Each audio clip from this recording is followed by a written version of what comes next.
నల్లమలలో మద్దిమడుగు పభృతి ఆంజనేయ స్వామి పుణ్యక్షేత్రంలో భక్తులు మాలదండ స్వాములతో కాషాయమయంగా మారింది. మద్దిమడుగు బ్రహ్మోత్సవాల్లో భాగంగా చివరి రోజు పంచామృతాలతో మూల విరాట్కి అభిషేకం చేశారు. అనంతరం స్వామికి మహాకుంభాభిషేకం నిర్వహించి పూలమాలతో అలంకరించారు. ధూపం వేయడంతో పాటు మంగళహారతులు ఇచ్చి నైవేద్యం సమర్పించారు. బ్రహ్మోత్సవాలు చివరి రోజు కావడంతో భక్తులు అధిక సంఖ్యలో వచ్చి ప్రత్యేక పూజల్లో పాల్గొన్నారు. నాగర్ కర్నూలు జిల్లా మద్దిమడుగు గ్రామంలో వేంచేస్తున్నటువంటి శ్రీ పబ్బతి ఆంజనేయ స్వామి వారి సన్నిధిలో తేదీ 11/12/2024 నుండి తేదీ 15/12/2024 వరకు పాంచాంగిక వార్షిక బ్రహ్మోత్సవాలు నేటితో పరిసమాప్తమైనవి.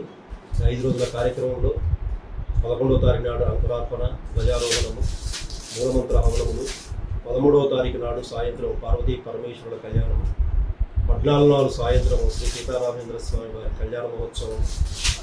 ఈరోజు చివరి రోజు పున్నమ రోజు హనుమాన్ గాయత్రి మహాహోమము మహాపూర్ణాహుతితో కార్యక్రమాలు పరిసమాప్తమైంది. దాదాపు 50,000 మంది వరకు శ్రీ స్వామివారిని భక్తులు అధిక సంఖ్యలో దర్శించుకున్నారు. అందరికీ నమస్కారం. మద్దిమడుగు శ్రీ పబ్బతి ఆంజనేయ స్వామి దేవాలయంలో కదర మండలం అచ్చంపేట నియోజకవర్గం 11 నుంచి ఈరోజు 15 ఇప్పుడే పూర్ణాహుతి ద్వారా ఈ మండల దీక్ష మాల ఇచ్చిన స్వాములందరూ కూడా పూర్తి స్థాయిలో ఈ బ్రహ్మోత్సవాలు ఇప్పటికీ అయిపోయింది. ఈ శ్రీ మద్దిమడుగు ఆంజనేయ స్వామి అత్యంత పురాతనమైనది. స్వయంభు అంటే ఎవరు పెట్టినటువంటి కాదు, అక్కడ పుట్టినటువంటిది. అది స్వయం పట్టం. ఈ స్వయంభు శ్రీ పబ్బతి ఆంజనేయ స్వామి చాలా మంది భక్తులు ఆయన మీద నమ్మకం, ఆ దైవం మీద నమ్మకం.